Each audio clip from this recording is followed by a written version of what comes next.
ত্রয়োদশ জাতীয় সংসদ নির্বাচনে বিএনপি চেয়ারম্যান তারেক রহমান বগুড়া ৬ এবং ঢাকা ১৭ আসনে সংসদ সদস্য প্রার্থী হিসেবে দাঁড়িয়েছিলেন। ইতিমধ্যে তিনি বগুড়া ৬ আসন ছেড়ে দিয়েছেন। নির্বাচন কমিশন বগুড়া ৬ আসনটি শূন্য ঘোষণা করেছেন। সোমবার ১৬ ফেব্রুয়ারি সন্ধ্যায় এ সংক্রান্ত গ্যাজেট প্রকাশ করে ইসি সচিবালয়। গ্যাজেটে জানানো হয়, ত্রয়োদশ জাতীয় সংসদ নির্বাচনে নির্বাচনী এলাকা ৪১ এবং ১৯০ অর্থাৎ বগুড়া ৬ ও ঢাকা ১৭ দুই আসন থেকেই জাতীয় সংসদ সদস্য হিসেবে নির্বাচিত হয়েছেন তারেক রহমান। পরবর্তীতে তিনি গণপ্রজাতন্ত্রী বাংলাদেশের সংবিধানের ৭১ অনুচ্ছেদের ২ ক দফা অনুযায়ী একটি আসন বেছে নেওয়ার সাংবিধানিক বাধ্যবাধকতা অনুসরণ করে তিনি ঢাকা ১৭ আসনের প্রতিনিধিত্ব করার ইচ্ছা প্রকাশ করেছেন। এ লক্ষ্যে তিনি ১৬ ফেব্রুয়ারি ২০২৬ তারিখে নির্বাচন কমিশনে স্বাক্ষরিত ঘোষণাপত্র দাখিল করেন। ফলে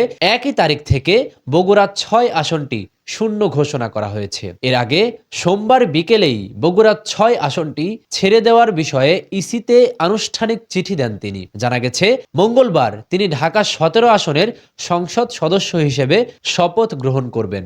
গত ১২ ফেব্রুয়ারি অনুষ্ঠিত ত্রয়োদশ জাতীয় সংসদ নির্বাচনে ব্যাপক ভোটার উপস্থিতির মধ্য দিয়ে বিএনপি এককভাবে ও জোটগতভাবে উল্লেখযোগ্য সংখ্যক আসনে জয়লাভ করেছে। ফলে দলটি সরকার গঠনের পথে এগিয়ে গেছে। অন্যদিকে জামায়াত বিরোধী দল হিসেবে সংসদে শক্ত অবস্থান তৈরি করেছে বলে রাজনৈতিক মহলে আলোচনা চলছে। নির্বাচনের ফলাফল প্রকাশের পর থেকেই নতুন সরকার গঠন, মন্ত্রিসভা বিন্যাস এবং সংসদীয় কার্যক্রম শুরু নিয়ে রাজনৈতিক অঙ্গনে ব্যাপক তৎপরতা লক্ষ্য করা যাচ্ছে। আইন অনুযায়ী একজন প্রার্থী সর্বোচ্চ ৩টি আসন থেকে নির্বাচন করতে পারেন। তবে একাধিক আসনে বিজয় হলে তাকে একটি আসন রেখে বাকি আসনগুলো ছেড়ে দিতে হয়। ছেড়ে দেওয়া আসনগুলো শূন্য ঘোষণা করে সেখানে নির্ধারিত সময়ের মধ্যে উপনির্বাচনের আয়োজন করে নির্বাচন কমিশন। বগুড়া ৬ আসনের ক্ষেত্রেও একই প্রক্রিয়া অনুসরণ করা হবে বলে সংশ্লিষ্ট সূত্রে জানা গিয়েছে। রাজনৈতিক বিশ্লেষকদের মতে ঢাকা ১৭ আসনটি